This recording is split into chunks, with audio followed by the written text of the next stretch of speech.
Sir Jim Ratcliffe bagi tahu yang Amorim perlukan 3 tahun untuk buktikan dia sebagai manager yang bagus ataupun tidak.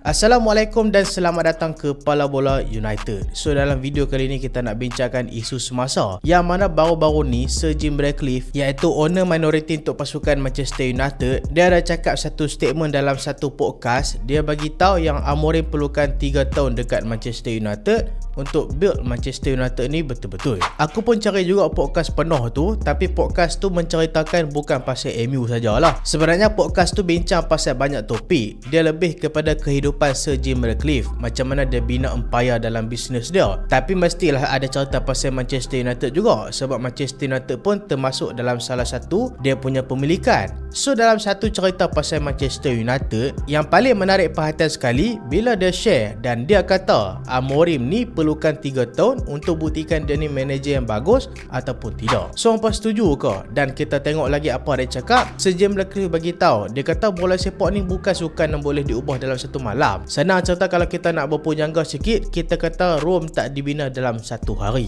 Dan dalam interview tu juga Sir Jim Ratcliffe ada bandingkan Mikel Arteta dekat Arsenal dulu.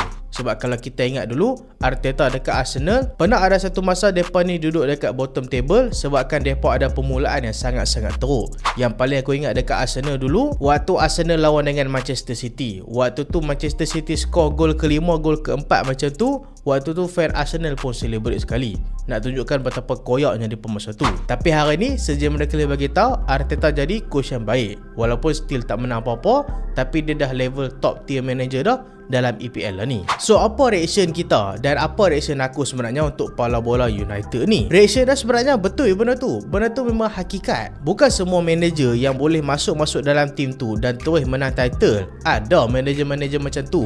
Contoh macam kita tengok Ancelotti musim lepas. Ancelotti dekat Liverpool musim lepas, dia slot in masuk dekat Liverpool, terus menang liga. Tapi tak semua manager boleh buat macam tu. Mungkin manager-manager yang boleh menang title terus dalam satu musim ni, bila tim yang dia masuk tu dah betul-betul solid. Maksudnya dia masuk tu cuci kaki saja dan dia gunakan tim tu untuk menang. Tapi kalau kita tengok situasi Amorim dekat Manchester United, player yang Manchester United ada waktu Amorim masuk memang mediocre. Gaji mahal-mahal tapi cara main mediocre. Kualiti pun kurang. So macam mana Amorim nak implementkan taktik dia dengan MU? Dan bagi aku, seseorang coach tu perlu diberikan masa yang panjang supaya dia dapat pegang tim tu. Dan aku rasa sebenarnya 3 tahun tu adalah maksimum lah dekat zaman moden ni. Kalau dulu-dulu mungkin 5-10 tahun tu okey. Tapi lah ni disebabkan tekanan media, tekanan daripada fan. Tapi aku rasa media ni lah yang mainkan peranan yang besar. So aku rasa 3 tahun tu boleh kata maksimum tempo untuk tengok progres satu-satu tim tu. So katakanlah aku sebagai owner Manchester United,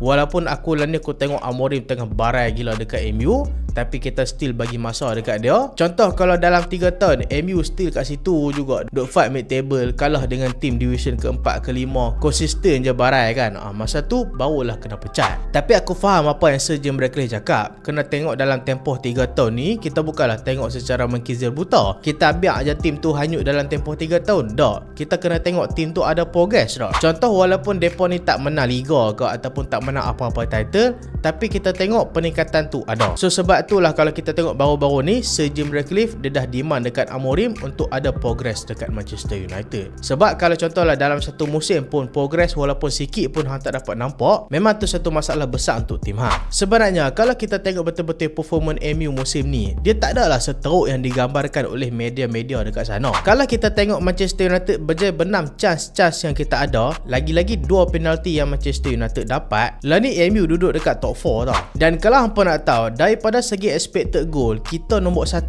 lah ni. Maksudnya daripada segi serangan, kita yang paling efektif. Tapi sebab apa daripada segi gol, banyak lagi tim lain yang boleh skor gol banyak daripada kita. Maksudnya serangan kita menjadi, tapi kita tak boleh benam chance yang kita ada. Hak itulah sayang. Expected goal kita lebih daripada tim macam Liverpool, Arsenal, Manchester City. tapi kita boleh skor 9 gol je setakat lah ni. Dan tu dah membuktikan yang sistem kita memang dah okey, cuma pemain-pemain je kurang berkualiti. Dan bagi aku, skuad sekarang belum cukup sempurna lagi. Lah ni kita sedang menuju ke arah menyempurnakan tim. Kalau kita tengok, banyak dah play-play yang tak function dulu, MU dah tenang keluar, tapi still lagi ada play-play yang tak function, masih lagi ada dalam tim. Sebab kalau kita nak kata MU tak usaha untuk upgradekan tim, tak boleh juga. Kita tengok sama lepas, MU dah spend lebih daripada 200 juta. So kalau betul-betul lah nak improvekan skuad Manchester United ni, MU memang kena spend banyak tau sebenarnya. Sebab pemain-pemain yang ada memang tak cukup bagus. Kita tengok dekat goalkeeper kita musim lepas, Onana memang barai habis. Lepas tu dekat bahagian fullback ni adalah satu titik kelemahan kita. Diogo Dalot, Mazraoui ada tapi duk kerak injured. Bola kiri Patrick Dorgu tak cukup konsisten. Dan dekat bahagian tengah kita still lagi pakai Casemiro yang berapa tahun lagi nak ambil EPF. Lepas tu dekat bahagian serangan kita tak boleh skor. Tapi musim ni kita tengok kita dah dapatkan pemain-pemain berkualiti macam Mbeumo, macam Matheus Cunha, macam Benjamin Sesko. Mungkin dekat Januari transfer ataupun sama transfer depan barulah kita nak upgrade dekat bahagian fullback dan juga bahagian midfield. So aku rasa perubahan tu memang betul-betul perlukan masa. So apa pendapat fan-fan Manchester United ataupun fan-fan rival? Sebab aku ucap terima kasih jugalah kan, walaupun ramai duk throw dalam ni, tapi hampa bagi engagement tu kira bagus lah kan. So fan-fan rival mestilah mereka akan kata mereka nak Amorim kekal lagi 10 tahun. So fan-fan Manchester United aku nak tanya ni, hampa still bagi kepercayaan dekat Amorim ke macam mana?